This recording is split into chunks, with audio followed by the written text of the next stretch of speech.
Hi guys, welcome to Moni media. நாம் இன்னைக்கு யாரை பற்றி பார்க்க போகிறோன்னா, ஒரு சூப்பரான movie director, movie writer, movie producer, அப்புறம் அரசியல்வாதியான நம்ம கேப்டன் விஜயகாந்த் அவர்களை பற்றி தான் பார்க்க போகிறோம். அதாவது இவர் ப்ரொடியூஸ் பண்ண படங்களை பற்றி தான் பார்க்க போகிறோம். முதல்ல இவருடைய பர்சனல் லைஃப்பை பற்றி பார்க்கலாம். இவருடைய பர்சனல் லைஃப் அப்படின்னு பார்த்தீங்கன்னா, இவர் 1952 ஆகஸ்ட் 25 மதுரையில் தான் பிறந்தார். இவர் பிறந்து வளர்ந்ததுன்னு பார்த்தீங்கன்னா சென்னையில் தான். இவர் பிறந்தப்ப இவருடைய அப்பா வச்ச பேர் விஜயராஜ் அழகர் சுவாமி. இவங்க அப்பா பேர் KN அழகர் சுவாமி அவர் தான். இவங்க அம்மா பேர் ஆண்டாள் அவங்க தான். இவர் சமூக பணிகளை செய்யறதுல நிறைய கவனம் செலுத்தியிருக்காரு. இவர் சின்ன வயசுல படிப்புல ஆர்வம் செலுத்தாம சினிமாவில் ஆர்வம் செலுத்தியிருக்காரு. நம்ம பையன் படிக்காம சினிமான்னு அப்படின்னு இருக்கானே அப்படின்னு சொல்லிட்டு அவங்க அப்பா கவலைப்பட்டு இருக்காரு. அதுக்கப்புறமா இவங்க அப்பா கீரந்துறையில் ஒரு அரிசி மண்டியை நடத்தின்னு இருந்திருக்காரு. அங்கே விஜயகாந்த் அவர் வேலைக்கு போயிருக்காரு. அங்கே அவர் அரிசி மண்டியை நிர்வாகம் பண்ணுறதை பார்த்துட்டு அவங்க அப்பா நம்ம பையன் இவ்வளோ திறமையாக இருக்கானே அப்படின்னு சொல்லிட்டு நினச்சிருக்காரு. அதுக்கப்புறமா ஜனவரி 31, 1990 பிரேமலதா அவங்கள கல்யாணம் பண்ணிக்கிட்டாங்க. இவங்களுக்கு 2 பசங்க இருக்காங்க. அவங்க பேர் சண்முக பாண்டியன் அப்புறம் பிரபாகரன் அவங்க தான். அடுத்தது இவர் எப்படி சினிமா துறைக்கு வந்தாருன்னு பார்க்கலாம். முதல் 1978 இருந்து 1989 வரைக்கும் இவரின் ஆரம்ப கால சினிமா வாழ்க்கையை பற்றி பார்க்கலாம். இவர் முதல் 1989 இவர் திரைப்படங்களை நடிக்கணும் அப்படின்ற ஆர்வத்தோடு மதுரையில் உள்ள ராசி ஸ்டுடியோவில் போட்டோகிராஃபரான ஆசை தம்பி அவரின் உதவியோடு போட்டோ ஷூட் நடத்தியிருக்காரு. இவர் எடுத்த போட்டோ திரைப்படத்துறையில் ஒரு இடத்தை பெற உதவியாக இருந்துச்சு. அதனால ஆசை தம்பி அவருக்கு நன்றி சொல்லியிருக்காரு. இவருக்கு சினிமாவில் பேக்ரவுண்ட் இல்லைனாலும் அவரின் நடிப்பின் ஆர்வத்தோடு சென்னைக்கு போனாரு. 1978 கேள்விக்கு என்ன பதில் அப்படின்ற படத்துல ரஜினிகாந்துக்கு தம்பியா நடிச்சாரு. அந்த படத்துல நடிச்சதுக்கு இவருக்கு முன்பணமா 100 ரூபாயும் சம்பளமா 2700 ரூபாயும் கொடுத்தாங்க. இவருடைய நடிப்பு இயக்குனருக்கு பிடிக்கல. அதனால அந்த படத்துல இருந்து அவரை மாத்திட்டாங்க. இவருடைய நடிப்பு வாழ்க்கையின் ஆரம்பத்துல இவருடைய கருமை நேரம் காரணமா நிறைய திரைப்படங்களின் வாய்ப்பை இழந்துட்டேன் அப்படின்னு சொல்லியிருக்காரு. அதுக்கப்புறமா 1979 இவர் முதல்ல ஒரு படத்துல நடிச்சாரு. அதுக்கப்புறமா இவருக்கு விஜயகாந்த் அப்படின்ற பேரு முதல்ல வச்சாங்க. அந்த படத்தோட பேரு தாங்க இனிக்கும் இளமை அப்படின்ற படம். இவரோட அடுத்த படம் 1979 அகல் விளக்கு. அதுக்கப்புறமா 1980 நீரோட்டம். அதுக்கப்புறமா அதே வருஷம் சாமந்திப்பூ. இந்த படம் இவருக்கு ஒரு திருப்பு முனையா அமைஞ்சிச்சு அப்படின்னு சொல்லலாம். அதுக்கப்புறமா 1981 சிவப்பு மல்லி. அதுக்கப்புறமா அதே வருஷம் ஜாதிக்கு ஒரு நீதி அப்படின்ற புரட்சிகரமான கதை வசனங்களை கொண்ட படங்களில் கோபமான இளைஞரின் கதாபாத்திரத்துல நடிச்சிருப்பாரு. அடுத்தது அதே வருஷம் சத்தம் ஒரு இருட்டரை அப்படின்ற படத்துல நடிச்சாரு. இந்த படத்துல நடிச்சதுக்கு அப்புறம் தான் இவர் ஒரு பிரபலமான நடிகர் அறிமுகமானாரு. இந்த படத்தை இயக்கியது யாருன்னு பாத்தீங்கன்னா SR சந்திரசேகர் அவர் தான். அதுக்கப்புறம் தான் இவர் நிறைய படங்கள்ல இவருடன் சேர்ந்து ஒர்க் பண்ணியிருப்பாரு. இந்த படம் பல இந்திய மொழிகளில் ரீமேக் செய்யப்பட்டது. அதுக்கப்புறம் தான் 1982 ஒரு படத்துல நடிச்சாரு. அந்த படத்துல இவர் வில்லனா நடிச்சிருப்பாரு. இந்த படம் தான் இவர் வில்லனா நடிச்ச கடைசி படமும் கூட.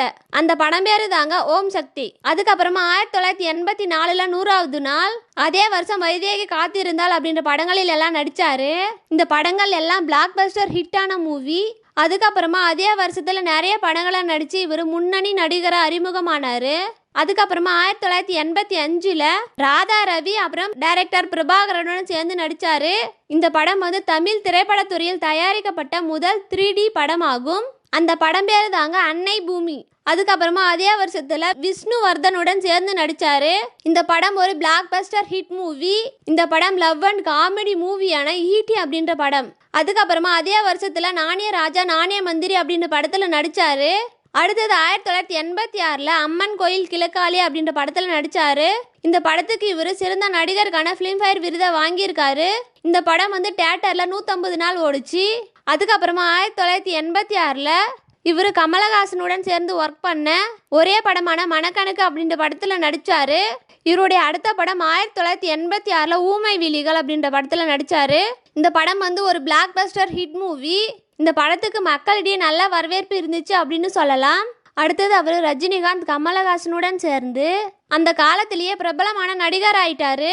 அதுக்கப்புறமா 1987 சிவாஜி கணேசனுடன் சேர்ந்து நடிச்ச வீரபாண்டியன். அடுத்தது நினைவே ஒரு சங்கீதம் அப்படின்ற படத்துல எல்லாம் நடிச்சாரு. அதுக்கப்புறமா கூலிக்காரன் அப்படின்ற படத்துல நடிச்சாரு. இந்த படத்துல இருந்து தான் இவருக்கு புரட்சி கலைஞர் அப்படின்ற பேரு வந்துச்சு. இந்த படத்துல இருந்து தான் இவர் முதலா டைரக்டராகவும் அறிமுகமானாரு.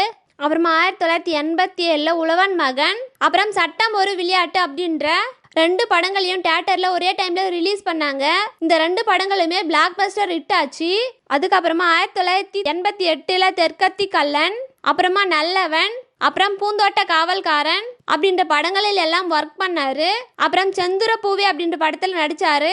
இந்த படத்துக்கு இவர் சிறந்த நடிகருக்கான ஸ்டேட் ஃபிலிம் அவார்டை வாங்கியிருக்காரு. இந்த படம் ஒரு பிளாக் பஸ்டர் ஹிட் மூவி.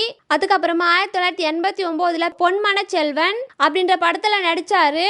அப்புறமா கிரைம் த்ரில்லர் ராஜநடை, அப்புறம் பக்தி படமான மீனாட்சி, திருவிளையாடல் போன்ற படங்கள்ல நடிச்சாரு. அதுக்கப்புறமா 1990 இருந்து 1999 வரைக்கும் ஆக்ஷன் ரோல்ல நடிச்ச முக்கியமான படங்களை பார்க்கலாம். 1990 கம்மியான பட்ஜெட் படங்களுக்கு அவர் பாப்புலர் ஆனாரு. அதுக்கப்புறம் இவருடைய க்ளோஸ் ஃப்ரெண்டான ராவுத்தர் நிறைய படங்களை தயாரிச்சாரு. இந்த படங்கள் 1990 விஜயகாந்த் அவர்கள் ஒரு நடிகரை உருவாகிறதுக்கு இவர் நண்பன் ராவுத்தர் தான் காரணமா இருந்திருக்காரு. இவர் ஸ்கிரிப்ட் எழுதுறதுக்கும் உதவி பண்ணியிருக்காரு.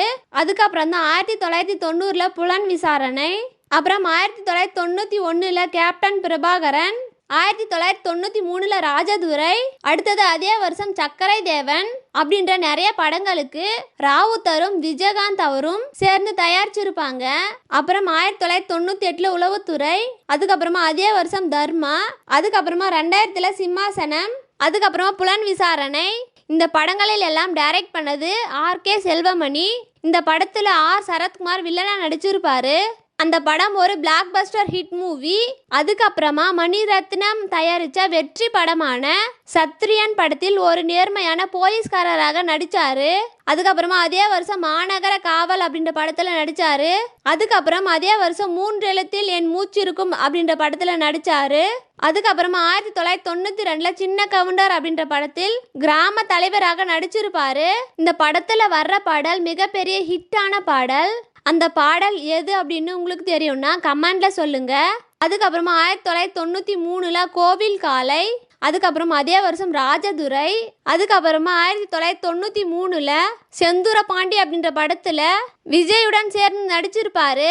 இந்த படத்துல விஜய் கண்ணனாக நடிச்சிருப்பாரு. இந்த படத்தை இவர் விஜய்க்காக நடிச்சிருப்பாரு. விஜய் எப்படியாவது ஒரு பெரிய ஹீரோவா ஆகணும் அப்படின்றதுக்காக இந்த படத்தை இவர் நடிச்சதுக்கு ₹1 கூட வாங்காம இந்த படத்தை நடிச்சிருக்காரு. ஏன்னா விஜயோட அப்பா தான் இவரை ஒரு நடிகரை உருவாக்கினாரு அப்படின்னு சொல்லலாம். அதனுடைய நன்றி விசுவாசத்துக்காக தான் பணம் வாங்காம நடிச்சு கொடுத்துருக்காரு. அதுக்கப்புறமா 1995 கருப்பு நிலா, அதுக்கப்புறமா அதே வருஷம் திருமூர்த்தி, அதே வருஷம் காந்தி பிறந்தமன், அதுக்கப்புறமா 1996 தாயகம் அப்படின்ற அதிரடி படங்கள்ல நடிச்சிருப்பாரு. இந்த படத்துக்கு இவர் ஸ்டேட் ஃபிலிம் அவார்டை வாங்கியிருப்பாரு. அடுத்தது 1997 KS ரவிக்குமார் இயக்கிய தர்ம சங்கம் படத்துல நடிச்சாரு. அப்புறமா 1998 இவருடைய 125வது படமான உளவுத்துறை அப்படின்ற படத்துல நடிச்சாரு. அதுக்கப்புறமா 1998 தர்மம், அதே வருஷம் வீர விளைஞ்சமன் அப்படின்ற படங்களில் எல்லாம் நடிச்சாரு. 1999 இவர் கள்ளழகர், அப்புறம் பெரிய அண்ணா அப்படின்ற படங்களில் எல்லாம் நடிச்சாரு.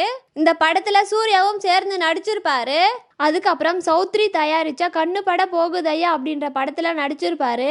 அடுத்ததா 2010 இருந்து 2015 வரைக்கும் நடிச்ச படங்களை பத்தி பார்க்கலாம். 2010 இவர் பிரெஞ்சு படமான டெக்னின் அப்படின்ற படத்தை ரீமேக் பண்ணி எடுத்த விருதகிரி அப்படின்ற படத்துல நடிச்சும் இயக்கியும் இருக்காரு.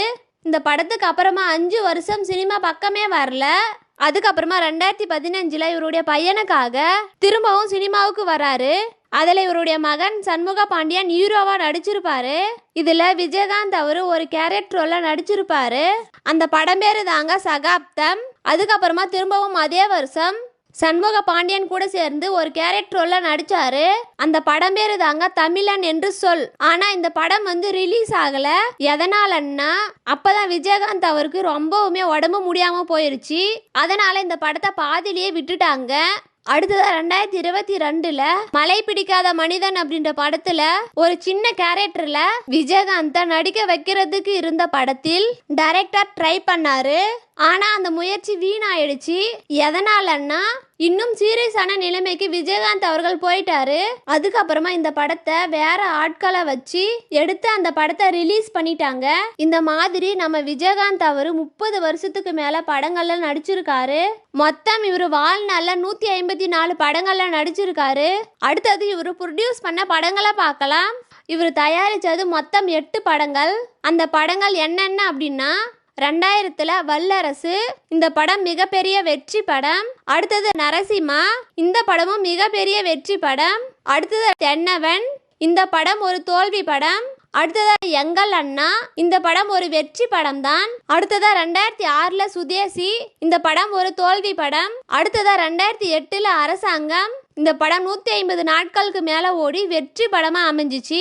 அடுத்ததா 2010 இவரே கதை எழுதி இவரே ப்ரொடியூஸ் பண்ணி இவரே டைரக்ட் பண்ண விருதகிரி அப்படின்ற படம். இந்த படம் ஒரு தோல்வி படமா ஆயிடுச்சு. அடுத்ததா 2015 இவர் மகன் நடித்த சகாப்தம் அப்படின்ற படத்தை இவர் ப்ரொடியூஸ் பண்ணியிருப்பாரு. இவர் ப்ரொடியூஸ் பண்ண படங்கள் 4 படங்கள் வெற்றி படம், 4 படங்கள் தோல்வி படமா ஆயிடுச்சு. அவ்வளவுதாங்க. இவர் நடிச்ச ப்ரொடியூஸ் பண்ண படங்கள் எந்தெந்த படங்கள் உங்களுக்கு பிடிக்கும் அப்படின்ட்டு கமெண்ட்ல சொல்லுங்க. இவரை உங்களுக்கு பிடிக்கும் அப்படின்னு சொன்னா சப்ஸ்கிரைப் பண்ணுங்க. மேலும் இதே போல் தகவல்களை அறிய மௌனி மீடியாவுடன் இணைந்து இருங்கள். நன்றி.